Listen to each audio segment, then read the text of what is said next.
Elara Voss stood in the center of the grandest room she had ever built, and no one in it knew her name. The chandeliers above the Windermere Grand Ballroom threw gold light across 300 faces, hotel investors from 4 continents, celebrities who had flown in on private jets, developers who measured their worth in square footage and skyline views. Champagne moved through the crowd like a current. Somewhere a string quartet played something that sounded expensive. And in the middle of it all, wearing a simple black dress that cost less than the flowers on a single table, stood the woman who had built the entire empire being celebrated that night. She wasn't nervous. She had learned, a long time ago, that rooms like this one could smell fear the way sharks smell blood, so she had trained herself out of showing it. What she felt instead was something quieter. A held breath she'd been holding for 22 years. Across the ballroom, her husband was laughing at something a senator's wife had said, his hand resting on the small of a woman's back who was not his wife. Callan Rourke had always been a man built for rooms like this. He wore his tuxedo the way some men wear armor, and when he moved through a crowd, people turned toward him the way plants turn toward light. Tonight he was radiant. Tonight, the papers would say, he had unveiled the crown jewel of his hotel empire, a sprawling, glass-skinned tower on the waterfront that had taken 3 years and $400 million to build. Tonight was supposed to be his night. He had no idea it wasn't his hotel. Elara watched him from across the room the way a woman might watch weather rolling in from the coast. Not with panic, but with the calm, clear-eyed patience of someone who has learned to read a storm before it arrives. She had known this night was coming for 2 weeks now. She had known, more or less, what would happen in it. What she hadn't fully prepared herself for was how it would feel to stand in the room and watch it unfold in real time, knowing that everyone around her believed a story about her life that had never once been true. Callan crossed the room toward her with the particular walk he used when he wanted an audience to notice him noticing someone. His jaw was set. His eyes had gone flat and cold in the way she had learned, over the last few years, to recognize as dangerous. He didn't lower his voice. "You can't stay here tonight." For a moment, Elara thought she had misheard him. The quartet was still playing. Somewhere behind her, a photographer's flash went off, and for half a second she wondered if this was some kind of joke, some strange rehearsal for a toast he planned to give later. But Callan's face didn't move, didn't soften, didn't do any of the small human things a face does when it's about to admit it was only teasing. "Excuse me," she said. "You heard me." He reached into his jacket and produced a keycard, sliding it toward her the way a man might hand over a parking stub. "I've arranged somewhere for you to wait until the evening is over." Elara looked down at the card in his hand. It was a wrong color. Wrong weight. Not the gold-edged card that opened the penthouse suite where they had stayed the night before. Not even the plain white card of a standard guest room. This card was the dull, utility gray reserved for staff. A card that opened service corridors, supply closets, the small windowless rooms tucked behind the kitchens where housekeepers stored their carts. "Callan." Her voice stayed even. "What is this?" "It's a room. It's quiet. You'll be comfortable. This is a service closet." "It's what's available," he said, and something about the way he said it, flat, rehearsed, like he'd practiced the sentence in a mirror, told her this had not been a spontaneous cruelty. This had been planned. Before she could answer, a hush moved through the crowd near the entrance, the particular ripple a room makes when someone worth looking at walks in. Elara didn't need to turn around to know who it was. She could tell by the way Callan's shoulders straightened, by the way his mouth softened into something that had once, a long time ago, been reserved only for her. Sienna Vale arrived in a wine-red gown that seemed to have been poured onto her rather than sewn, diamonds at her throat that caught the chandelier light and threw it back twice as bright. She moved through the crowd like she already owned it, and in a sense, Elara thought, she believed she did. Callan didn't hesitate. He turned, extended his arm, and drew Sienna into the small circle of space beside him, directly in front of Elara, directly in front of everyone. "Everyone," he said, his voice pitched to Carrie. "I'd like you to meet Sienna. The woman who actually belongs beside me." The words landed on the ballroom like a stone dropped into still water. Conversations stuttered. Glasses paused halfway to lips. Somewhere near the bar, A woman gasped audibly, and a man beside her murmured something behind his hand. Elara didn't cry. She had known, somewhere in the honest part of herself, that this moment or something like it was coming, and she had spent the 2 weeks since she'd overheard the truth learning how to stand still inside her own devastation. She looked down at the gray keycard in her hand, turned it over once between her fingers, and then looked back up at the man she had married 16 years ago. "Is this what you decided?" she asked quietly. Callan's expression didn't crack. If anything, it hardened, as if her calm was an insult, as if he'd expected tears and felt cheated by their absence. "This is what you earned," he said. She would remember that sentence for the rest of her life, not because it was cruel, though it was, but because of how wrong it was and how completely he believed it. She didn't argue. She didn't ask him to explain himself in front of 300 witnesses. She simply held his gaze for one long second, long enough that something in his eyes flickered, not remorse, but the faint, animal awareness that he had expected a different reaction and hadn't gotten one. And then she turned and walked toward the service corridor doors at the edge of the ballroom. Behind her, she heard Sienna's laugh, bright and performative, and Callan's voice rising to meet it, already folding the moment into the story of the evening, already moving on. What none of them noticed, what none of them could have known to look for, was the way Elara's eyes moved as she walked. Not down, in shame. Not blindly, in shock. She was reading the building. She noted, without meaning to, that the service elevator on the east side had been sticking again, the one maintenance kept promising to fix. She noted which hallway camera near the loading dock had a blind spot in its upper left corner, a flaw she herself had flagged in a maintenance report 11 months earlier under a name none of these people would recognize. She noted the 2 housekeepers finishing a late shift near the linen closet, glancing up at her with open confusion as she passed. She knew this building the way a mother knows the geography of her own child's face. She knew where its bones were weak and where its bones were strong, because she had chosen every beam of it herself, long before Callan Rourke's name had ever been printed on a single piece of stationery connected to it. She had built it, all of it, and in a few hours, everyone in that ballroom would know that too. But first, she had a service closet to sit in. The room Callan had arranged for her was smaller than she expected, which was saying something, because she had expected very little. It sat at the end of a narrow hallway behind the kitchens, past a wall of breaker boxes and a stack of folded banquet chairs, in a space clearly never designed to house a person for any extended length of time. A narrow cot pushed against one wall, a cracked mirror hanging slightly crooked above a metal folding chair, a mop bucket in the corner, still faintly damp, an air conditioning unit in the window that rattled every few seconds like it was clearing its throat and never quite managing to finish the sentence. Elara set her small clutch down on the folding chair and looked around the room with something that wasn't quite amusement and wasn't quite grief, but lived somewhere close to both. There was a bitter kind of poetry in it, she thought. A $400 million hotel, built to represent the height of American luxury, and the one person who had actually made it possible was sitting in the one room nobody had ever intended a guest to see. A soft knock interrupted her thoughts. She looked up to find a young housekeeper standing in the doorway, name tag reading Marisol, eyes wide with a kind of horror she was clearly trying and failing to hide. "Mrs. Rourke." Marisol's voice cracked slightly on the name. Why are you here?" Elara offered her a small, tired smile. "Apparently, this is where I belong now."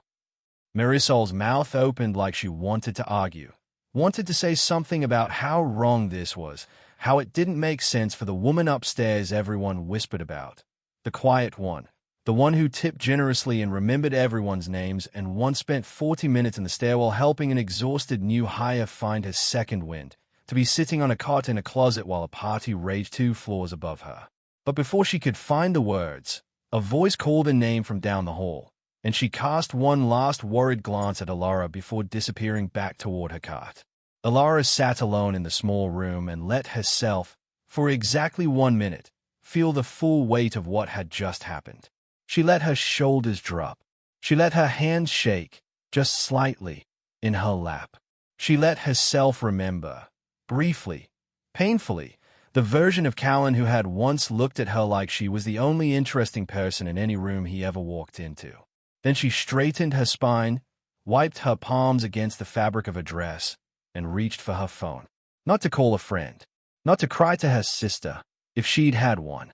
She had learned a long time ago that grief, while real and necessary, was not the only thing available to her in a moment like this. She opened her contacts and found the name she needed. Her thumb hovered over the call button for a moment, and in that pause, she allowed herself one final memory. Not of tonight, not of Callan's cold eyes or Sienna's diamonds, but of a much smaller room, decades earlier, and a woman with tired hands teaching her something that would end up mattering more than anything she'd learned in business school. A room tells you who made it. Elara press call. 22 years earlier, in a roadside motel off a state highway nobody important ever traveled, a woman named June Voss taught her daughter how to clean a bathroom mirror without leaving streaks. It wasn't a glamorous lesson. There was no music playing, no soft lighting, no sense of ceremony. Just June, sleeves rolled to her elbows, spray bottle in one hand and a folded cloth in the other, showing a 12-year-old Elara the particular figure-8 motion that kept the glass from clouding. Anyone can wipe a mirror, June said, not looking up from her work. Takes a certain kind of person to wipe it right. Elara, sitting on the edge of the bathtub with her knees pulled up to her chest, watched her mother work the way other children watch cartoons. There was something hypnotic about it. The efficiency, the quiet pride June brought to every task, no matter how small or invisible the task was meant to be. Why does it matter? Elara asked. Nobody's going to notice if there's a streak. June paused. She turned to look at her daughter, and there was something in her face that Elara wouldn't fully understand for another 15 years, a kind of fierce, tired love that had been worn smooth by years of thankless work, but never once broken. A room tells you who made it, June said. You clean only what people can see.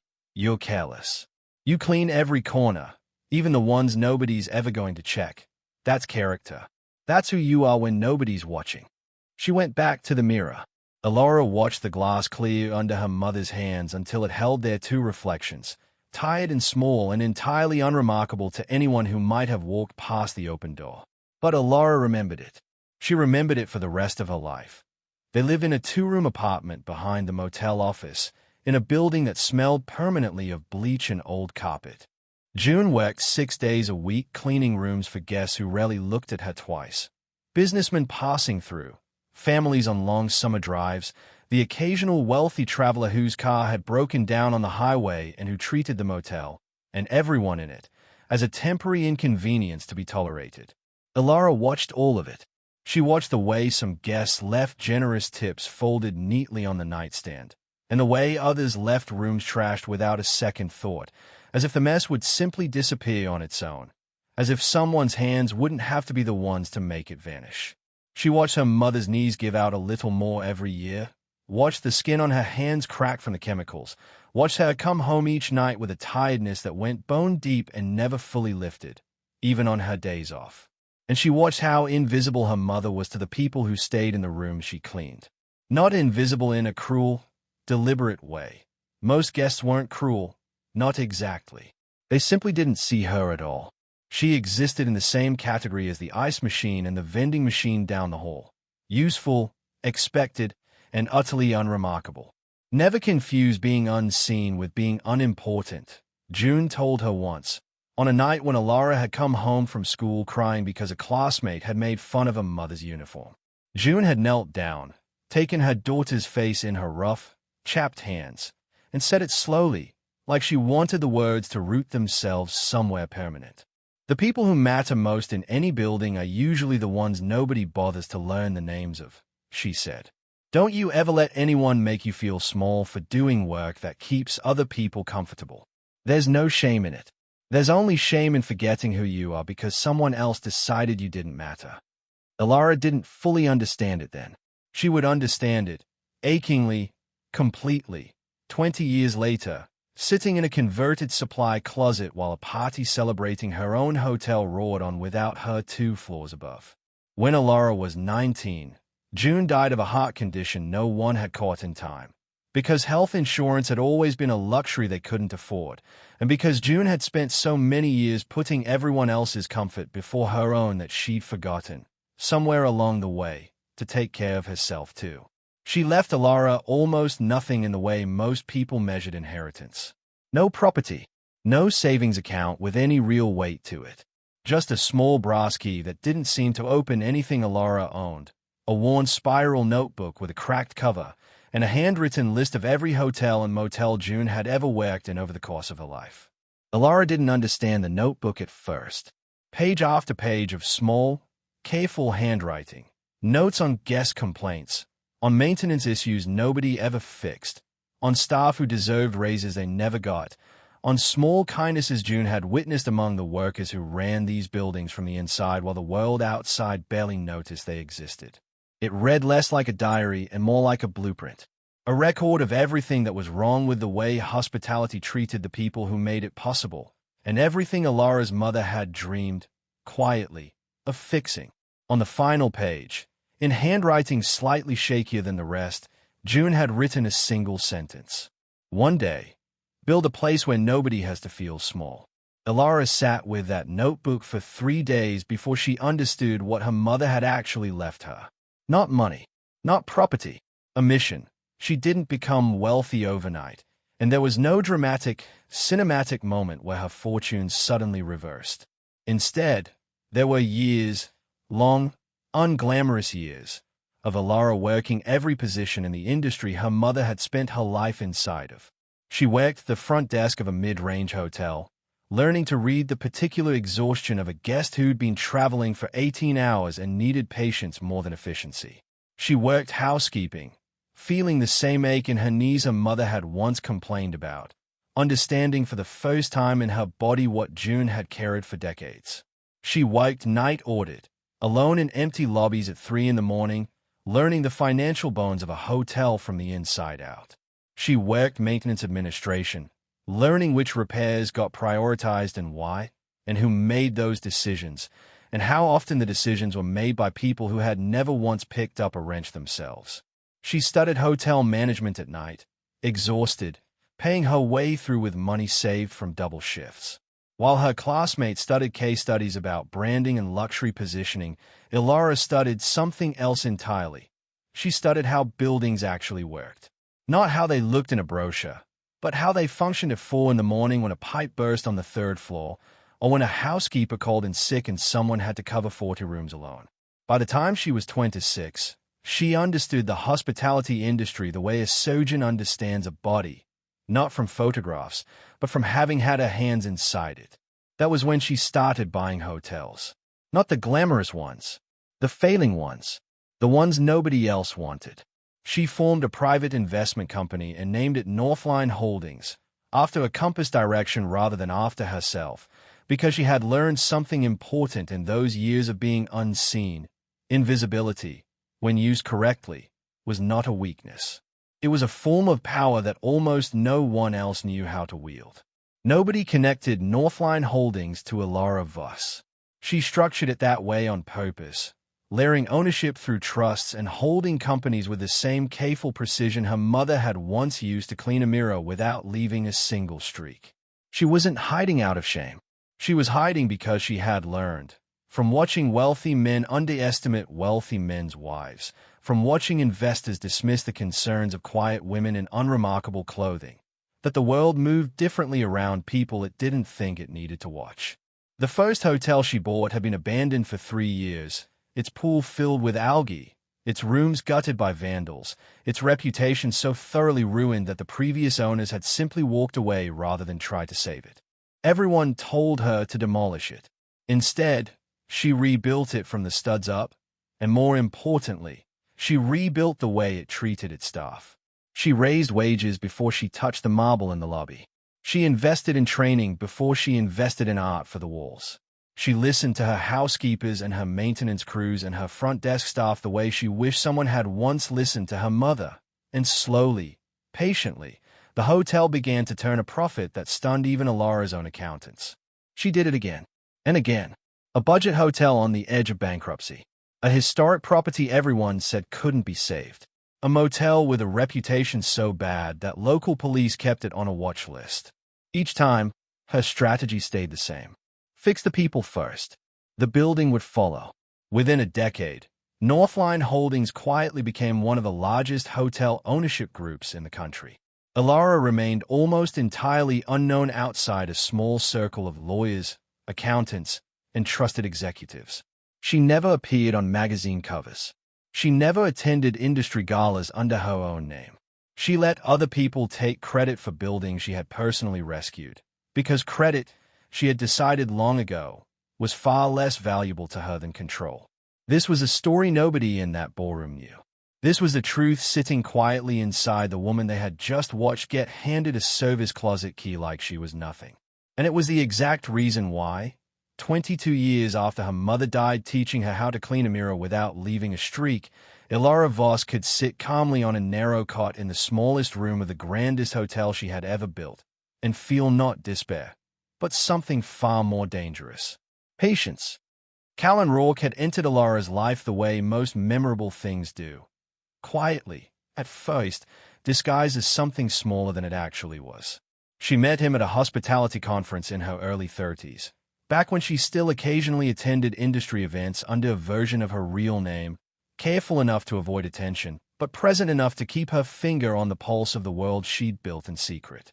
He was struggling then, a young developer with more ambition than capital, pitching a boutique hotel concept to investors who kept politely declining. She watched him get turned down twice in one afternoon, and something about the way he absorbed the rejection, straightened his jacket, and tried again with the next investor struck her as familiar. Like watching someone else's determination reflected back at her. He approached her at the hotel bar that evening, not knowing who she was, not knowing what she controlled, simply drawn to the quiet, observant woman sitting alone with a glass of wine and a notebook she'd been scribbling in. "You've been watching the room all night," he said, sliding onto the stool beside her. "Taking notes on all of us, or just me?" "Everyone," she said. "You're just the most interesting one to watch fail." He laughed, a real laugh, surprised out of him, and something about that honesty between them, the willingness to say the true thing instead of the flattering thing, became the foundation of what followed. In those early years, Callan seemed different from the men Elara had encountered throughout her career. He didn't perform confidence the way most developers did. He asked her real questions and seemed to actually listen to the answers. He told her, more than once, that he admired how she didn't seem to need anyone's attention, how she carried herself like someone who already knew her own worth and didn't need a room full of strangers to confirm it. Elara believed him. She let herself believe him, which in retrospect was the only real mistake she made in the entire story of her life. They married 2 years later, in a small ceremony that Elara insisted on keeping modest, much to the confusion of Callan's business associates, who assumed a woman with her particular kind of quiet self-possession must be independently wealthy and simply choosing understatement as a style. They had no idea how right and how wrong that assumption was. For the first several years of their marriage, Callan seemed content with a smaller life than the one he would eventually demand. He worked hard. He built a modest but respectable reputation in mid-tier hotel development. Elara, without ever telling him the full truth of what she controlled, began quietly opening doors for him, connecting him with contractors through Northline's network, steering small investment opportunities his way, using her decades of institutional knowledge to help him avoid the mistakes that sank so many developers his age. Callan assumed he had earned every opportunity through his own talent and hustle. Elara let him believe it, partly out of love, and partly because she had learned, from years of watching her mother work in the shadows of other people's success, that visibility was not always safety. She told herself she was protecting their marriage. She told herself that someday, when the time was right, she would tell him everything. The problem was that the man who received her secret help was not the same man who eventually stood on the stage accepting credit for it. Slowly, almost imperceptibly, Callan began to change. Success did something to him that Elara hadn't anticipated. It didn't satisfy him, it hungered him. Every deal he closed made him want a bigger one. Every headline that named him a rising star in hospitality development made him crave a headline that called him a visionary. He began speaking about himself in the language of self-made men, dropping references to instinct and hustle and vision, conveniently forgetting the quiet architecture of support that had made so much of his rise possible.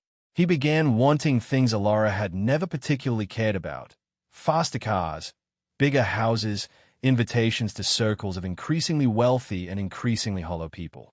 He began treating their marriage less like a partnership and more like a stage he performed on. With Elara relegated to a supporting role he grew steadily more embarrassed by. She dressed simply. He wanted a wife who photographed well for the society pages.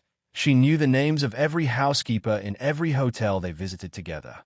He found this habit increasingly mortifying, the way a teenager might find a parent's friendliness toward strangers embarrassing in public. She ate lunch with maintenance staff during property visits, asking about their families, their concerns, the small equipment failures nobody higher up had bothered to notice. He began making comments, light at first, then sharper, about how she needed to understand the world he operated in now. A world of investors and optics and appearances, a world where the wife of a rising hotel mogul needed to look the part. "You don't understand the world I operate in," he told her once, after she'd spent 20 minutes at a property opening talking to a night shift engineer about a persistent boiler issue instead of mingling with the investors Callan had wanted her to charm. She had wanted to laugh, though nothing about it was funny. She understood that world better than he ever would. She simply refused to worship it the way he'd started to. By the time Callan became the public face of what he believed was his own growing hotel division, a division that existed only because Northline Holdings quietly funded and backstopped nearly every major decision behind it, he had fully absorbed the myth of his own self-made brilliance. Industry profiles called him a visionary, a self-made hotel mogul, a rising force reshaping American hospitality. Elara said nothing. She had built a career, and in some ways an entire identity, around the discipline of saying nothing at the right moments. But somewhere in those years of silence, she began to understand, too slowly, too late, that her silence was no longer protecting their marriage. It was allowing her husband to forget she existed at all. Sienna Vale entered Callan's orbit at a luxury hospitality summit in Miami, roughly 18 months before the gala that would end his marriage.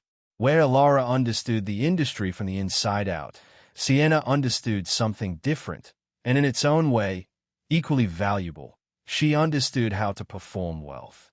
She understood which fork to use, which designers to wear, which rooms to enter fashionably late, and which ones to arrive at early. She had built a career as a hospitality consultant that traded almost entirely on charisma and appearance, and she was extraordinarily good at both. Callan, increasingly hungry for a life that matched the myth being written about him in industry press, found her intoxicating. Sienna knew how to make him feel like the man he'd started believing he already was. What Callan didn't fully understand, and what Sienna calculated with the precision of a woman who had learned long ago that vulnerability could be an opportunity, was how deep his financial troubles actually ran. Behind the expanding public image, Callan's finances had become a house built on sand. Personal debts from an aggressive lifestyle he could no longer sustainably fund. Failed side investments he'd made without consulting Elara, chasing deals that promised faster returns than the patient, unglamorous strategy that had actually built Northline's fortune. A hotel expansion project, launched under his own name to prove he didn't need his wife's quiet influence anymore, hemorrhaging money at a rate that terrified his accountants. He needed capital, and he needed it in a way that his pride would not allow him to admit publicly. Sienna, sensing opportunity the way a hawk senses movement in tall grass, introduced him to Merrick Sloan, a powerful rival hotel developer known throughout the industry for his aggressive acquisition strategies and his willingness to circle struggling companies like a man circling a wounded animal. Merrick offered Callan what looked, on the surface, like salvation, a capital infusion, a partnership, a path out of the debt that was quietly threatening to collapse everything Callan had built his public identity on. There was only one problem, and it was the same problem that had shadowed Callan's entire career without his ever fully recognizing it. Merrick's due diligence team had discovered something Callan himself didn't fully understand, that the true financial backbone of Callan's hotel division wasn't Callan at all. It was a mysterious, tightly held private entity called Northline Holdings, whose ownership structure was so carefully laid that even Merrick's expensive lawyers couldn't fully trace it back to a single name. Merrick made it clear, in a private conversation Callan would later recount to Sienna with visible frustration, that any deal moving forward would require Northline's sign-off. And Northline, as far as anyone in that room understood, was controlled by someone connected to Elara, someone whose continued presence in Callan's professional life had become, in Merrick's cold assessment, a liability rather than an asset. "She's dead weight," Merrick reportedly said, in a conversation Callan repeated to Sienna, not realizing the full irony buried inside his own words. "She doesn't understand where this industry is going. If we're going to do this deal, she needs to be out of the picture. Publicly. Cleanly. No ambiguity." Callan, hungry, indebted, and increasingly convinced of his own myth, agreed. He began to plan. 2 weeks before the gala, Elara made a mistake that would end up changing the entire trajectory of the story, though at the time, it felt like nothing more than an ordinary Tuesday evening. She had come to Callan's office to drop off a set of documents related to a permit issue at one of the properties, something small and administrative that under normal circumstances wouldn't have required her personal attention at all. The office was quiet, most of the staff already gone for the day, and she let herself in through the side entrance she'd used 100 times before, calling out a soft greeting that no one answered. She heard voices before she reached the main office, Callan's, low and tense, and a woman's voice she recognized immediately as Sienna's, and a third voice, deeper, unfamiliar, that she would later learn belonged to Merrick Sloan. She stopped in the hallway outside the half-open door, not out of any particular suspicion at first, simply out of the ordinary human instinct to avoid interrupting a conversation that clearly wasn't meant for casual company. And then she heard her own name. "After tonight, she won't have a place in this company," Callan was saying. Elara went very still. "And if she refuses to leave?" Sienna's voice, cool, almost bored, like they were discussing furniture rather than a person. "She won't have a choice," Callan answered. Elara's hand found the doorframe, steadying herself without meaning to, listening now with the full, terrible focus of someone whose entire understanding of her life had just cracked open. Merrick's voice cut through next, businesslike, impatient.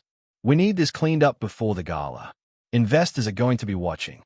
I don't want any confusion about who's steering this ship going forward." "There won't be any confusion," Callan said. "I'm handling it." "And the acquisition?" Sienna asked. "Once Northline signs off, the acquisition is ours," Merrick said. Elara's breath caught somewhere behind her ribs. She listened, unmoving, as the three of them continued, discussing plans to formally remove her from any visible role in the company, discussing a rebrand that would position Sienna as the face of the hospitality division going forward, discussing an asset transfer that would, in their understanding, finally sever Elara Voss from any claim on the empire her husband had built. They believed Northline Holdings was some distant, faceless investment group, some silent partner they needed to appease, negotiate with, satisfy before the acquisition could close. They had no idea, not the faintest flicker of suspicion, that Northline Holdings was not watching this deal from a boardroom somewhere far away. Northline Holdings was standing 8 feet away from them, in the hallway, one hand pressed flat against the doorframe to keep herself upright, hearing for the first time the full and staggering scale of her husband's betrayal. It wasn't simply that Callan had been unfaithful, though that alone would have been enough to end most marriages on its own terms. It was that he was actively conspiring, with his mistress, with a rival developer, to strip her of a company he did not know she owned, believing all the while that he was outmaneuvering some anonymous corporate entity rather than the woman who had built his entire career from nothing. He had not simply cheated on her. He had, without ever realizing it, been trying to steal an empire that had never belonged to him in the first place. Elara stood in that hallway for nearly 2 full minutes, long enough for her hands to stop shaking, long enough for the shock to settle into something colder and more useful. Then she turned, quietly, and walked back out the way she'd come, leaving the documents on a desk near the entrance where someone would find them eventually, and drove home alone with the radio off, thinking. She didn't confront him that night. She didn't confront him the next morning, either, or the morning after that. Instead, she did something far more dangerous, something that would have terrified Callan far more than any argument could have, had he known what she was doing. She began, quietly and precisely, to prepare. She met with her legal team the following afternoon, under the guise of a routine quarterly review, and asked them to draft a full ownership disclosure package, documents that would, when the time came, make undeniably clear exactly who controlled Northline Holdings, exactly how deeply that ownership extended into every property Callan believed he'd built himself, and exactly how little legal ground existed for any acquisition, transfer, or rebrand that didn't carry her personal signature. She reviewed, line by line, every asset Callan had personally taken credit for over the last several years, cataloging precisely how much of it had only ever existed because of capital, connections, and strategic guidance she had quietly provided. And she waited for the gala, because she understood something Callan, Sienna, and Merrick had never bothered to learn about her. She understood the value of choosing your moment. If she confronted Callan privately, in the safety of their home, he would deny it, gaslight her, twist the story into something she'd misunderstood. If she confronted him through lawyers before the gala, he would find a way to spin it to investors, to control the narrative before it could reach the people who actually mattered. But if she let the gala unfold exactly as they had planned, if she let Callan humiliate her publicly, believing he was finally removing an embarrassing, powerless wife from his glittering new life, then the reveal, when it came, would happen in front of every investor, every journalist, every person whose opinion Callan had spent years chasing. There would be no room for him to spin it. No private conversation to smooth it over. No opportunity for Sienna or Merrick to reframe the story before the truth had already settled, immovable, into every witness in that ballroom. Elara Voss had spent her entire life being underestimated by people who mistook her quietness for weakness. She had learned patience from a woman who cleaned motel bathrooms until her hands cracked, who taught her that dignity wasn't about being seen. It was about who you remained when nobody was watching. Tonight, everyone would finally be watching, and she intended to make sure they never forgot what they saw. Now, sitting in the smallest room of the largest hotel she had ever built, listening to the muffled bass of the party continuing without her 2 floors above, Elara held her phone against her ear and waited for the call to connect. It rang twice before a familiar, steady voice answered. "Mrs. Voss." "Warren," she said quietly. "It's time. Prepare the ownership documents. Full disclosure package, the one we finalized last week. I want everything ready for presentation within the hour." There was a brief pause on the other end, the sound of a chair creaking, papers shifting. Warren Blackwood had been her attorney for 11 years and had learned, over that time, never to ask unnecessary questions when Elara's voice carried that particular tone. Calm, level, and utterly without hesitation. "Understood," he said. "The board notification, the press packet, the asset registry, all of it." "All of it," Elara confirmed. "And Warren, reach out to the events master of ceremonies. I need 5 minutes on that stage tonight, and I need it to look like it was always part of the program." Another pause, shorter this time. "You're doing this tonight. At the gala." "I'm doing this tonight," Elara said, glancing at the cracked mirror across from the narrow cot, at the small, tired reflection staring back at her, and beneath the tiredness, something steadier, something that had been quietly gathering strength for 22 years. "They gave me a room by the service elevator, Warren. It's time they understood exactly whose building it is." She ended the call and sat for a moment in the rattling hum of the broken air conditioner, feeling something settle inside her chest that was not quite peace, but was, for the first time in weeks, something close to it.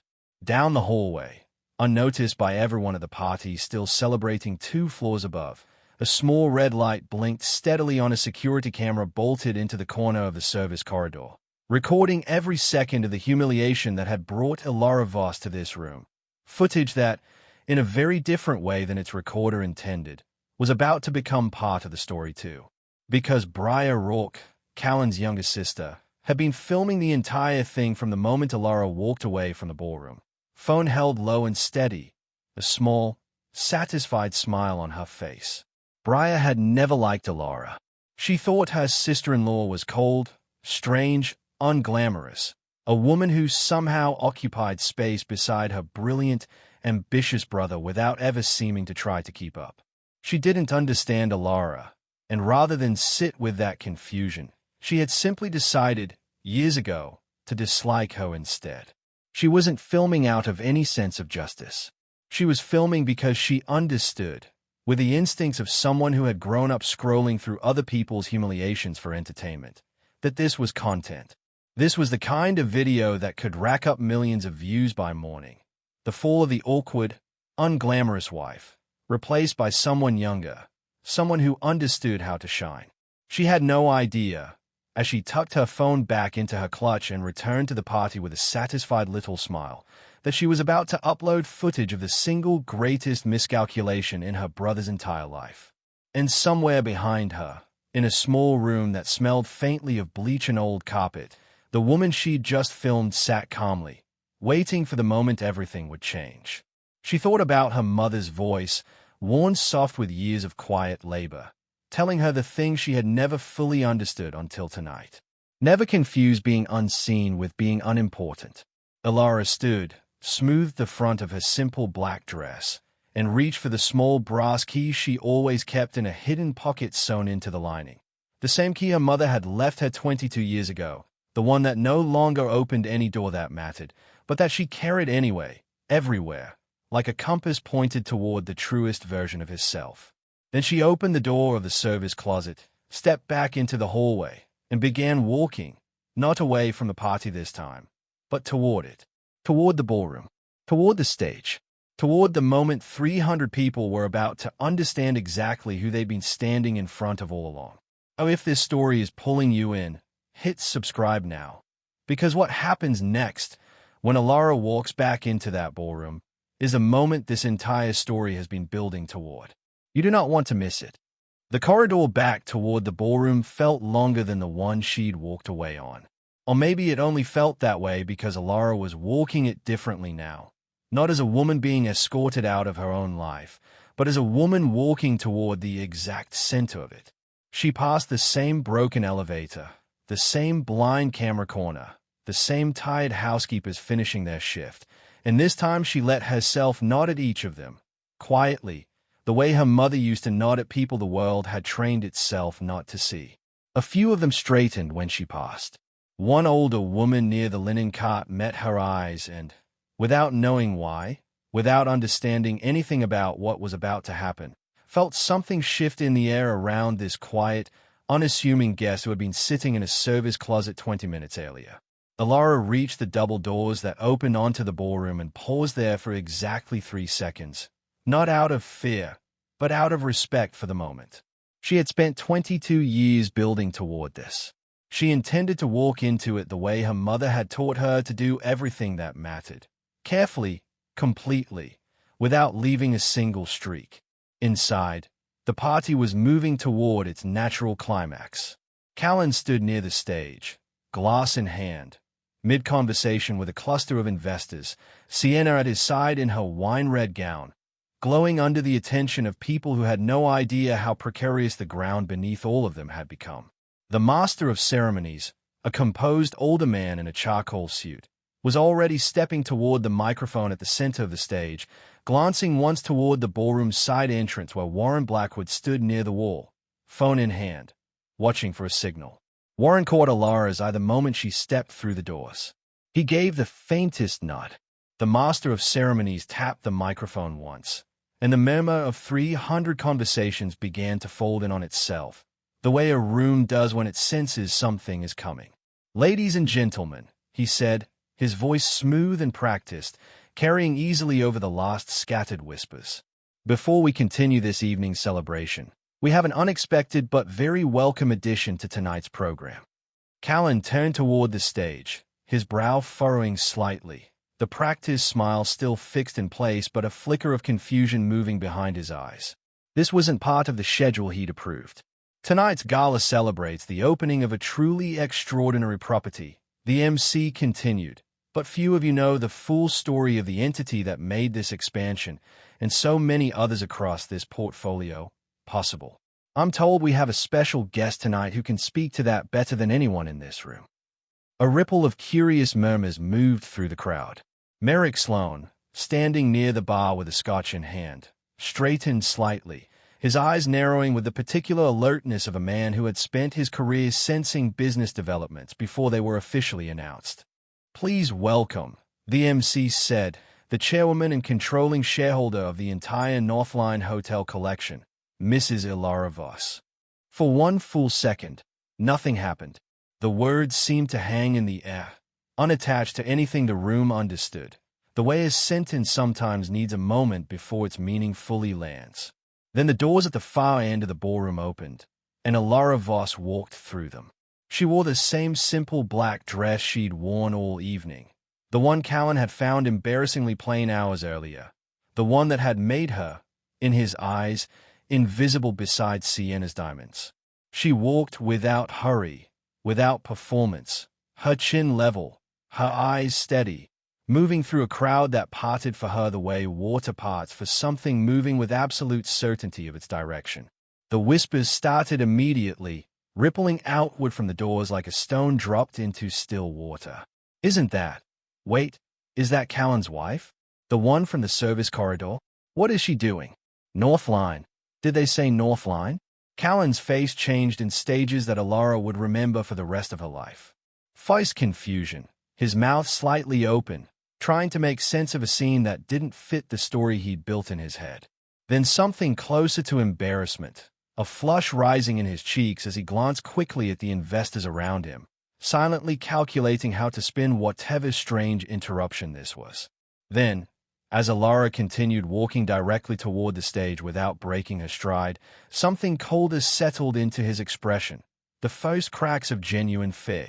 Sienna's smile had frozen entirely, her diamond earrings catching the light as she turned her head sharply toward Merrick, who was no longer holding his scotch with any particular ease. His knuckles had gone pale around the glass. Elara reached the base of the stage and climbed the 3 short steps without hesitation, crossing to the microphone the MC had gracefully stepped away from. She stood there for a moment, looking out over the ballroom, over the investors, the developers, the celebrities, the reporters with their notebooks now flipped open, over her husband standing frozen near the front row with his mistress's hand still loosely tucked in the crook of his arm. The room had gone almost entirely silent. Even the string quartet had stopped playing, the bows hovering above their instruments, sensing that whatever was happening now mattered more than the music they'd been paid to provide. "Good evening," Elara said, her voice calm, clear, carrying easily to every corner of the ballroom without needing to be raised. "Most of you don't know me. That was, until tonight, entirely by design." She let that sit for a moment, watching the confusion deepen on dozens of faces, watching Callan's jaw tighten as he processed what by design might mean. "You were right about one thing, Callan," she said, and every head in the room turned to find him, standing pale and still near the front, his mouth slightly parted, no words arriving to fill it. "I did not belong in that room by the service elevator." A pause, long enough that the silence itself seemed to hold its breath. "I belonged in this one." The words landed with a weight that seemed to physically press against the room. 300 people simultaneously recalculating everything they thought they understood about the evening, about the woman standing on stage, about the man standing frozen in front of her. Elara continued, her voice never wavering. 22 years ago, my mother left me a small brass key, a notebook, and a single sentence. Build a place where nobody has to feel small. I spent the years since then building exactly that.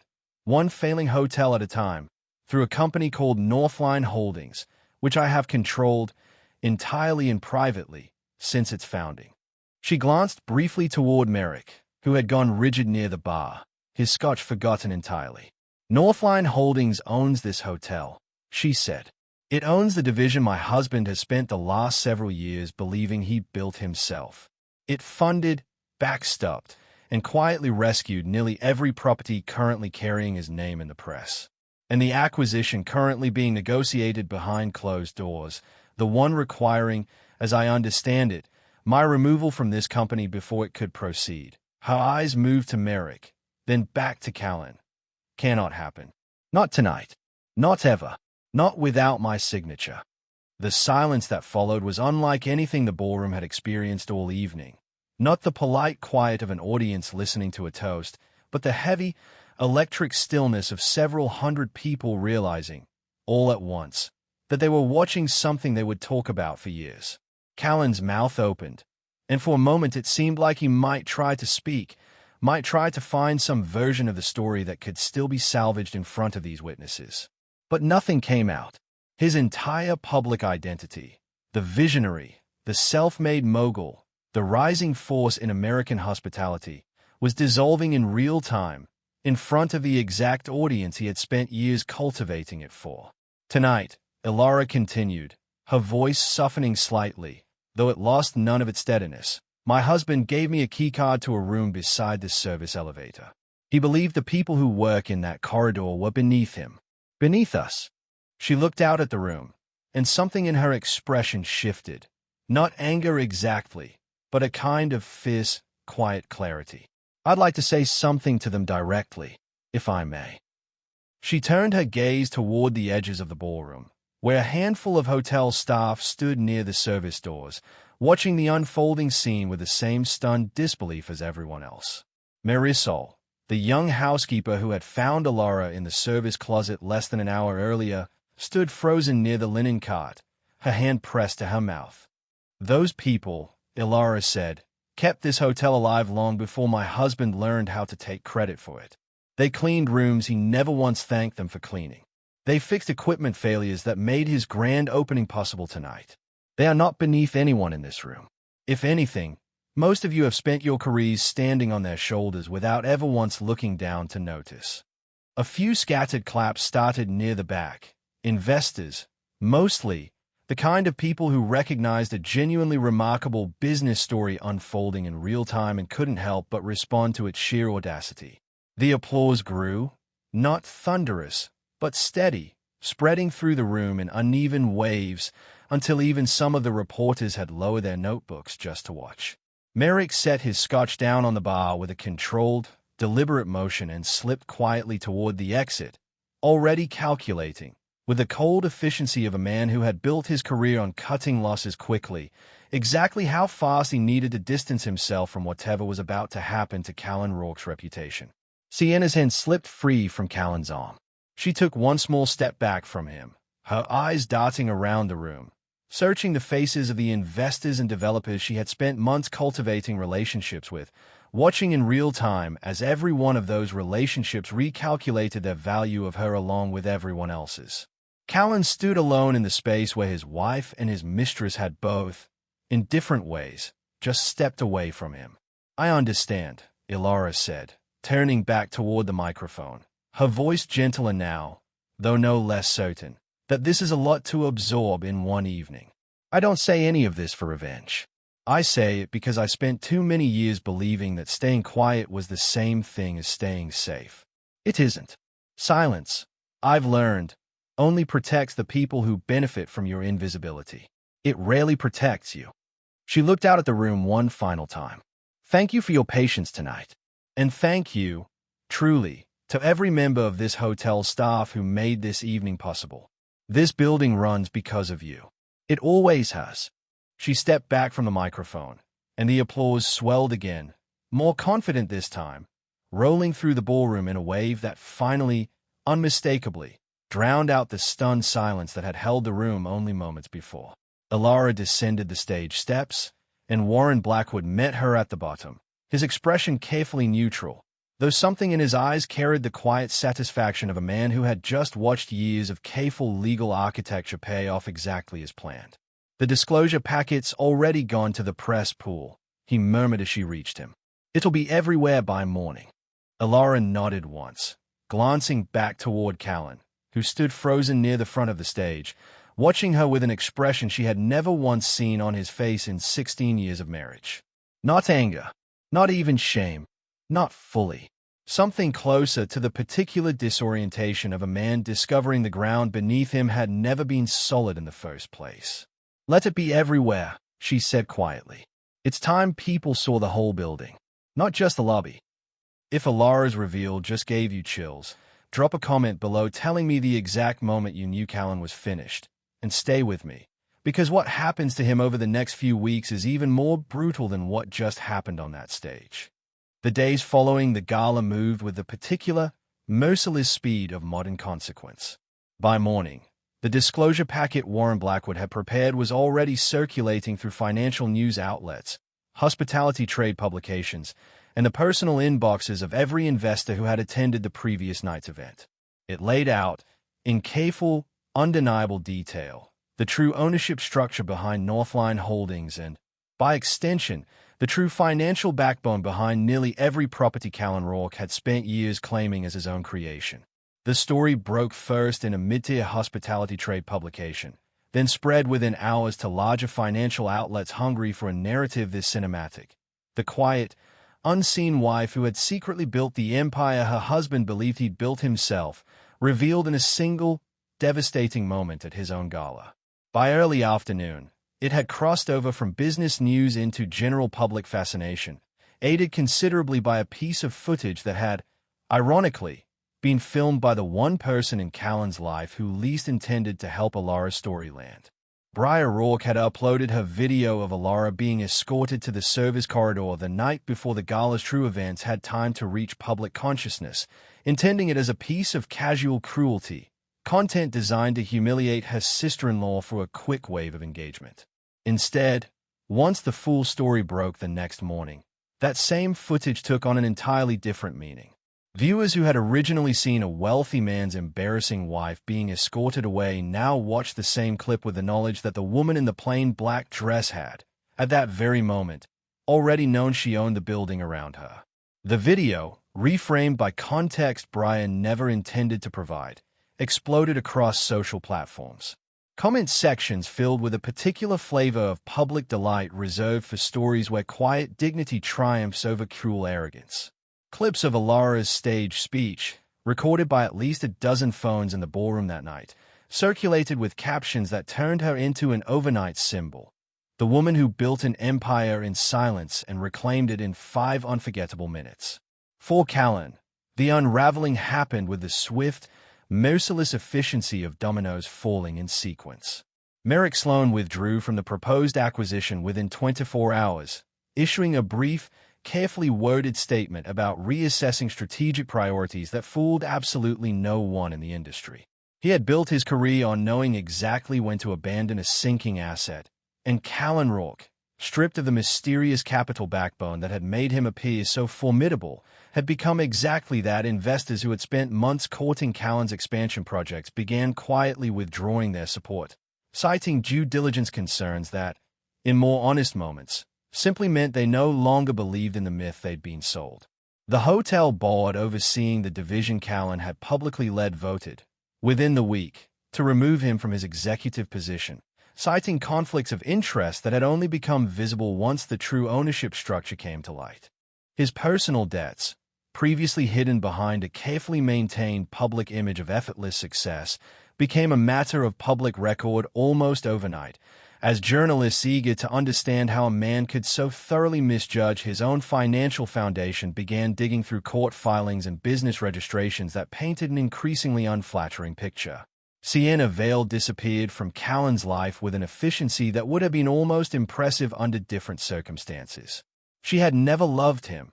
Not really.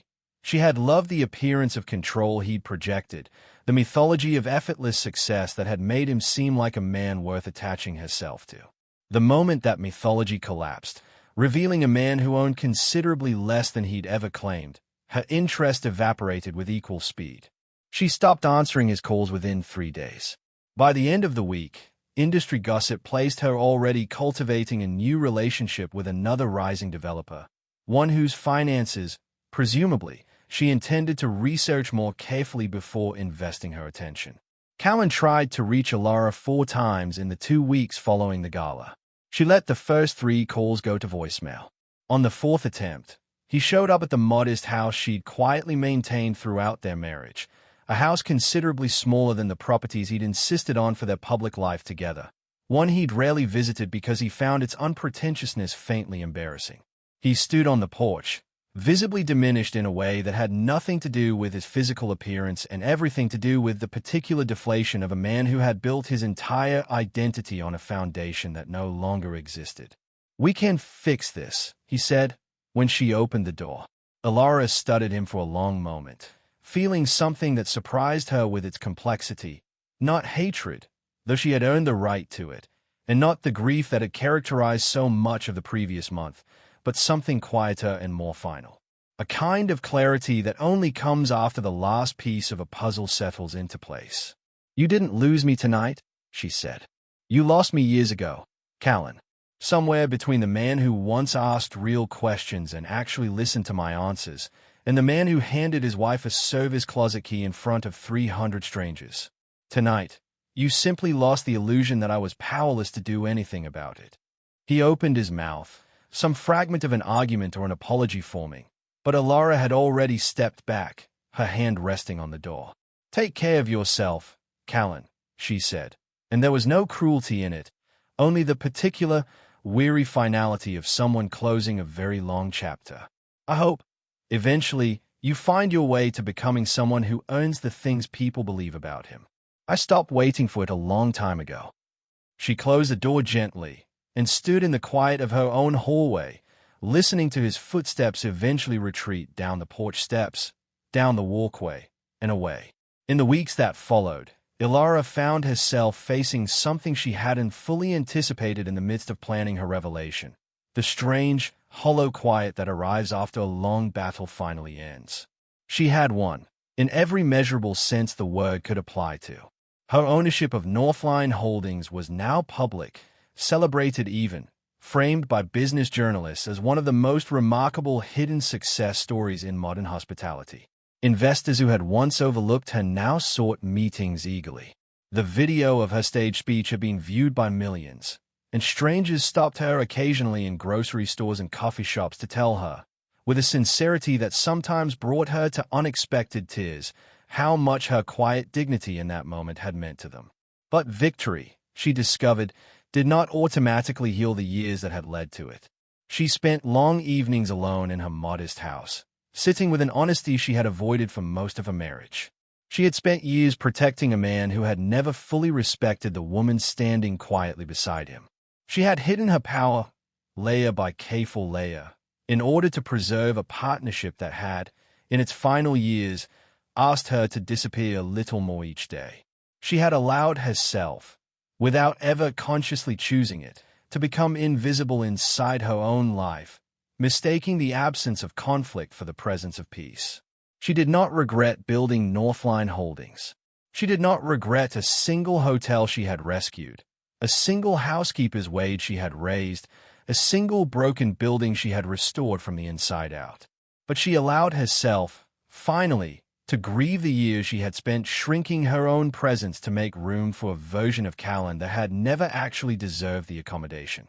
Her victory, she came to understand in those quiet evenings, was not simply the fact of her wealth, though the wealth was real and substantial. Her victory lived somewhere deeper than net worth or headlines.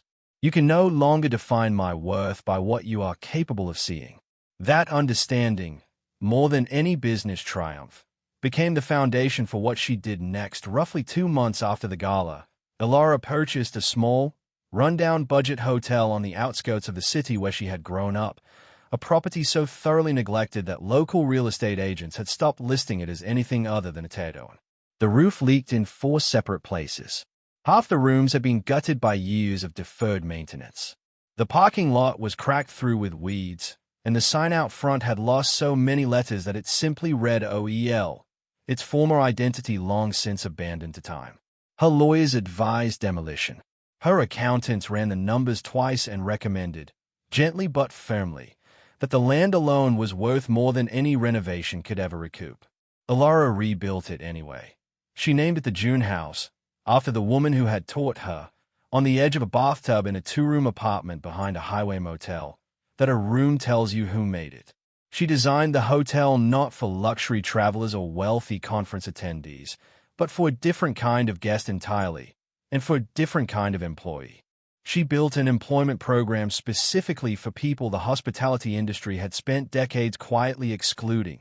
Formerly incarcerated workers looking for a genuine second chance, older employees pushed out of an industry obsessed with youth, single parents needing flexible schedules, immigrants whose credentials from other countries had been dismissed by employers unwilling to look past a resume gap, workers who had been pushed out of luxury properties for the crime of aging or slowing down, or simply not photographing well enough for a brand's Instagram feed.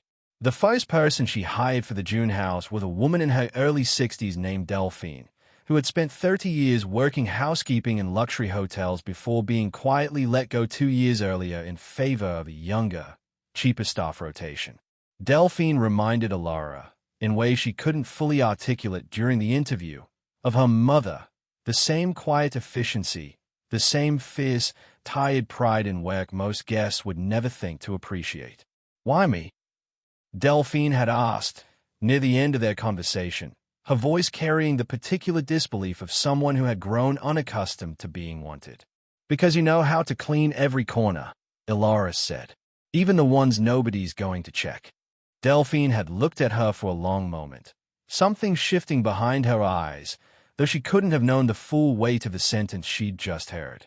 The June house opened 18 months after the gala, on a modest budget by industry standards, in a building nobody else had believed was worth saving. It was clean, affordable, warm in a way that seemed to seep from the walls themselves, built by people who understood, in their own bodies, exactly what kind of dignity a well-run, well-loved hotel could offer to travelers who had spent too much of their lives being treated as an afterthought.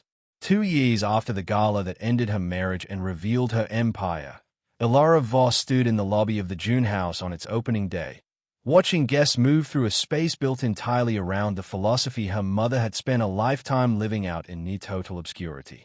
She had, by then, become a recognized figure in the hospitality industry in a way she had spent decades deliberately avoiding. She appeared occasionally on magazine covers now, though always in the same simple, understated clothing that had once embarrassed her ex-husband and now defined a personal brand as something rare and refreshing in an industry obsessed with performed luxury. She gave speeches, when asked, about the true architecture of hospitality, the idea that a building's success was never measured by its marble or its chandeliers, but by the dignity extended to the people who kept it running. But she still avoided unnecessary attention where she could, still preferred the quiet architecture of actual work over the performance of visibility, still found herself, on slow afternoons, walking hotel hallways just to check in with staff nobody else remembered to check in with. A young employee, barely into her 20s, approached her near the front desk on opening day, her voice hesitant with the particular reverence of someone who had grown up watching the viral footage of Elara's stage reveal without ever imagining she'd end up working for the woman in it. "Why did you name this place after your mother?" she asked. Elara looked around the lobby, at Delphine, directing a cart of fresh linens toward the east wing with the brisk efficiency of someone who had never once forgotten how to do this work with pride. At a maintenance worker in his 60s, recently hired after 2 decades in an industry that had quietly aged him out of consideration everywhere else, adjusting a light fixture near the entrance. At a young mother working the front desk on a flexible schedule built specifically to accommodate her daughter's school pickup, smiling at a guest checking in. "Because she spent her life cleaning rooms other people considered unimportant," Elara said quietly. "And she taught me something I didn't understand until I was old enough to earn it the hard way." She paused, her hand moving, almost without her noticing, to the small pocket sewn into the lining of her dress, where a worn brass key still rested, no longer opening any door that mattered, but carried anyway, everywhere, like a compass pointed toward the truest version of herself. "A room tells you who made it," Elara said. "I wanted to build one that told the truth." She walked through the lobby that afternoon, past the front desk and the small cafe tucked into the corner, past guests checking in and staff moving through their work with the particular ease of people who felt, for perhaps the first time in their careers, genuinely valued by the building that employed them. She walked, eventually, toward the back of the hotel, not toward a penthouse suite, not toward a grand ballroom built for galas and applause, but toward the modest service corridor that ran behind the kitchens, where the housekeeping carts were stored and the maintenance staff kept their tools. 2 years earlier, a corridor exactly like this one had been used as a weapon against her. A small, cramped space meant to remind her of her supposed unimportance, meant to communicate, in the cruelest language her husband could find, exactly how little he believed she mattered. Now she walked it freely, greeting each staff member by name, asking about a mother's recovering knee surgery, a son's upcoming graduation, a daughter's first day of kindergarten. She lingered there longer than she needed to, not out of obligation, but because this quiet, unglamorous corridor, filled with people who had learned to trust that their work would finally be seen and valued, was, in the truest sense, the room she had spent her entire life trying to build. Because now, finally, everyone understood the truth that had always lived quietly beneath the surface of her story. The woman they had once sent to the service corridor, believing her powerless, believing her invisible, believing her easily discarded. That woman had built the entire building around them, one overlooked hotel and one undervalued employee at a time. She hadn't needed the ballroom to prove her worth. She had simply needed the world, eventually, to catch up to what she'd always known about herself. If this story moved you, if you found yourself rooting for Elara from the very first scene in that service corridor, let me know in the comments which moment hit you hardest. And if you believe quiet strength deserves to be seen, hit subscribe, because there are more stories like hers still waiting to be told.